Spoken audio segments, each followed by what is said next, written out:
नमस्कार। आइए एक नज़र डालते हैं देश व दुनिया के मुख्य समाचारों पर CWB हिंदी न्यूज़ के साथ।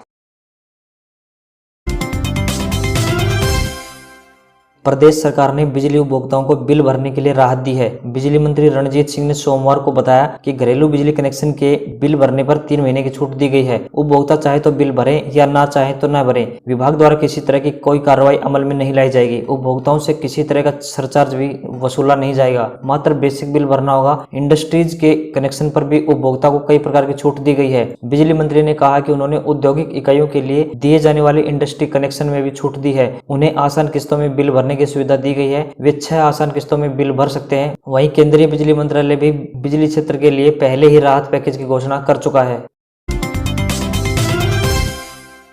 हरियाणा के सरकारी कर्मियों को कोरोना वायरस संक्रमण को देखते हुए एक बार फिर से बायोमेट्रिक हाजिरी से छूट दी गई है। इस आशय का एक पत्र जारी करते हुए अगले आदेशों तक सरकारी कर्मचारियों को बायोमेट्रिक हाजिरी लगाने से छूट को बढ़ा दिया गया है। इस आशय के आदेश प्रमुख सचिव मॉनिटरिंग व कोऑर्डिनेशन सेल की ओर से जारी किया गया है, जिससे इस आशय की जानकारी दी गई है। यहाँ पर बता दें कि प्रदेश में कोरोना वायरस संक्रमण को ध्यान में रखते हुए सभी कर्मियों को बायोमेट्रिक हाजिरी से छूट दी गई थी। पहले जहाँ 8 मार्च को इस तरह के आदेश जारी किए गए थे, वहीं अब एक बार फिर से आदेश जारी करते हुए 11 मई को इन्हें जारी रखने के निर्देश जारी कर दिए हैं। हरियाणा सरकार की ओर से सभी उपायुक्तों और प्रशासनिक अफसरों को लेटर भेज दिए गए हैं।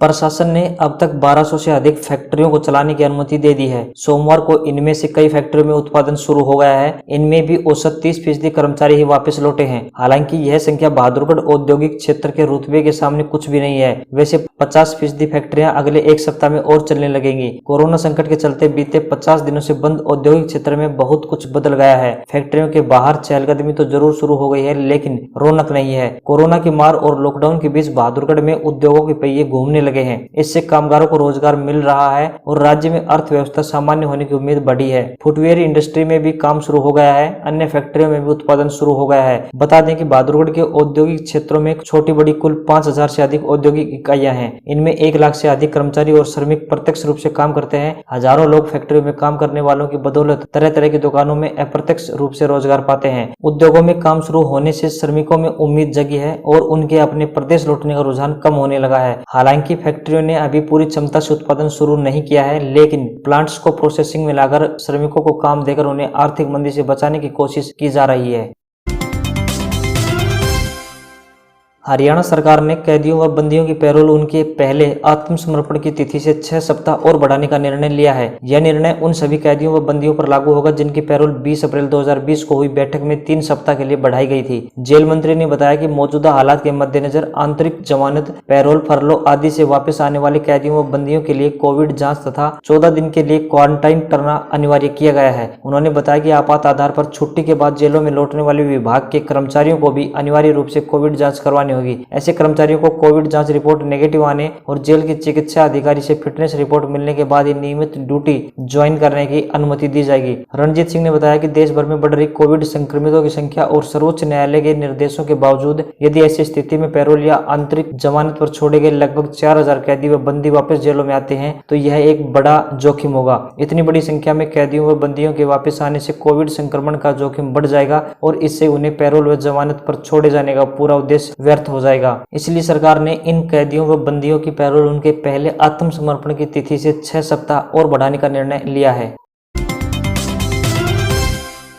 कोरोना वायरस का डंक दादरी क्षेत्र में बढ़ता जा रहा है। शनिवार को जहां कैंटर चालक की रिपोर्ट पॉजिटिव आई थी, वहीं अब दूसरा केस जिले के गांव गोविंदपुरा निवासी व्यक्ति पॉजिटिव मिला है। दादरी जिला में अब कोरोना पॉजिटिव 2 केस हो गए हैं। 2 केस आने के बाद जिला प्रशासन ने क्षेत्र को कंटेनमेंट जोन घोषित करते हुए सील कर दिया है। साथ ही स्वास्थ्य विभाग के अधिकारियों को क्षेत्र की स्क्रीनिंग शुरू करने के निर्देश जारी कर दिए हैं। बता दें कि जिले के गाँव गोविंदपुरा निवासी कोरोना पॉजिटिव व्यक्ति की ट्रैवल हिस्ट्री रेड जोन घोषित गुजरात के सूरत शहर से शुरू होती है। संक्रमित मरीज 2 दिन पूर्व भी अपनी पत्नी बच्चों के साथ गुजरात के सूरत से दादरी पहुंचा था। इस दौरान स्वास्थ्य विभाग की टीम द्वारा सबका सैंपल लेते हुए जांच के लिए भेज दिया था। रविवार देर रात आई रिपोर्ट में गोविंदपुरा निवासी व्यक्ति कोरोना पॉजिटिव मिला तो स्वास्थ्य विभाग की टीम ने गांव में पहुंचकर एम्बुलेंस से कोविड अस्पताल में आइसोलेट करवाया।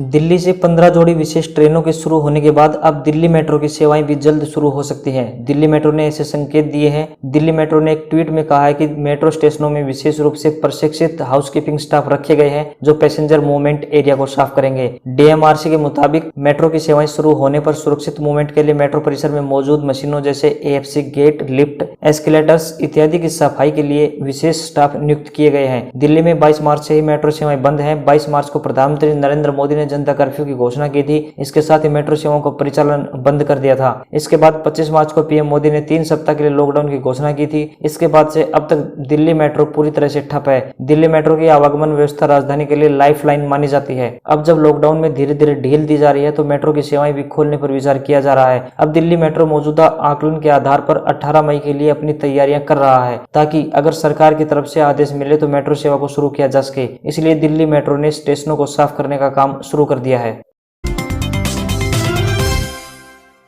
कोरोना के इस संकट के बीच देश के करोड़ों लोगों की नौकरियों पर संकट के बादल छा गए हैं और रोजमर्रा के खर्च तक की किल्लत पैदा हो सकती है। इस बीच प्रोविडेंट फंड की निकासी की अनुमति देकर सरकार ने बड़ी राहत दी है। कोई भी पीएफ सब्सक्राइबर महज 2 से 3 वर्किंग डेज के दौरान राशि निकाल सकते हैं। इस संकट में आप कितनी राशि निकाल सकते हैं और क्या है इसका तरीका, आइए जानते हैं। पीएफ खाते के जरिए 75% तक की रकम या फिर 3 महीने की सैलरी के बराबर की पूंजी जो भी कम हो आप कोरोना के इस संकट में निकाल सकते हैं। पीएफ निकासी के लिए यह आवेदन ऑनलाइन किया जा सकता है। यही नहीं, यदि आपकी कोई पुरानी पेमेंट बाकी है तब भी कोविड-19 के तहत आप क्लेम कर सकते हैं। हालांकि यह बात ध्यान रखने की है कि कोरोना संकट के नाम पर आप सिर्फ एक बार ही पीएफ की निकासी के लिए आवेदन कर सकते हैं। मान लीजिए कि आपके पीएफ खाते में 2 लाख रुपए की रकम जमा है तो फिर 75% के नियम के मुताबिक आप 1.5 लाख रुपए के हकदार हैं। लेकिन आपका मासिक बेसिक वेतन प्लस डीए 30,000 रुपए है तो 3 महीने की सैलरी 90,000 रुपए होती है। आपकी 3 महीने की सैलरी 75% की रकम के मुकाबले कम है, इसलिए आप 3 महीने की सैलरी के बराबर की रकम यानी 90,000 रुपए ही निकाल सकते हैं। ऑनलाइन अप्रूवल के बाद 2 से 3 दिनों के भीतर आपके खाते में राशि ट्रांसफर हो जाएगी।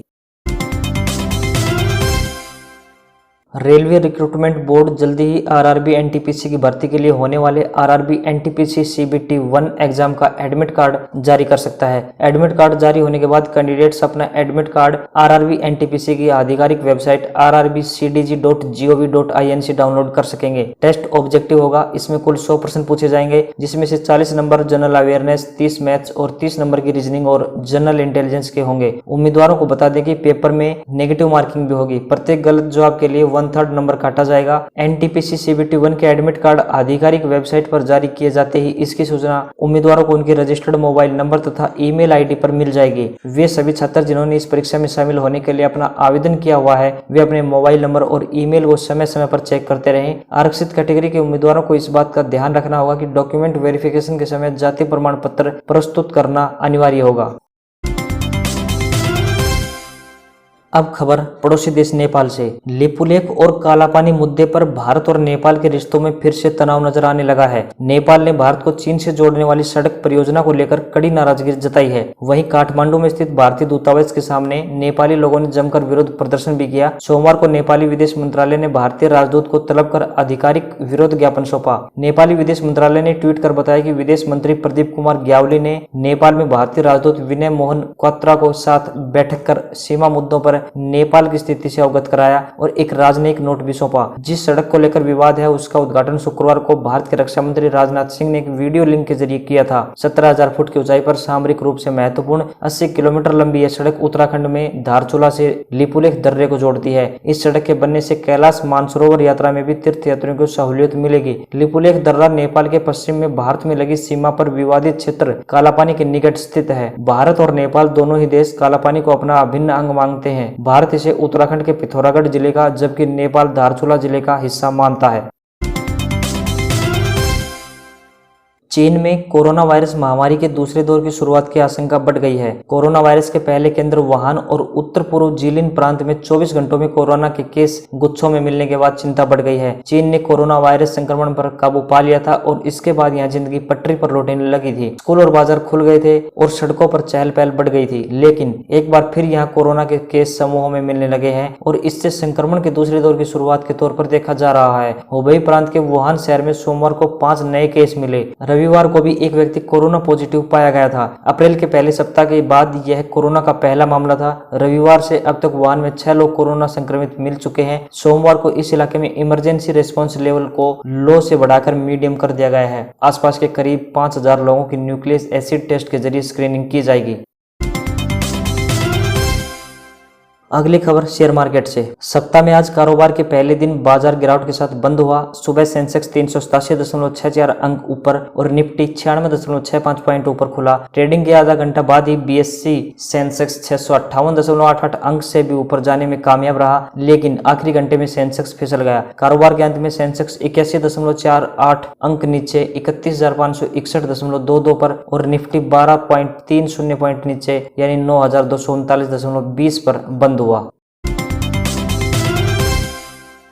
दोपहिया वाहन हीरो मोटोकॉर्प ने अपनी best selling computer motorcycle Splendor plus की कीमत में मामूली सी बढ़ोतरी कर दी है। स्प्लेंडर का BS6 वर्जन 3 वेरिएंट में अवेलेबल है और कंपनी ने तीनों ही वेरिएंट में 750 रुपए बढ़ा दिए हैं। लॉन्चिंग के वक्त बाइक की शुरुआती कीमत 59,600 रुपए दिल्ली एक्स शोरूम थी। वहीं अब इसके बेस मॉडल को खरीदने के लिए 60,350 रुपए खर्च करने होंगे। Kick start drum brake alloy wheel के साथ इसकी कीमत 60,350 रुपए दिल्ली एक्स शोरूम रखी गई है। इसी के साथ self start drum brake alloy wheel के साथ 62,650 रुपए और self start drum brake alloy wheel FI i3S 63,860 रुपए दिल्ली एक्स शोरूम कीमत रखी गई है।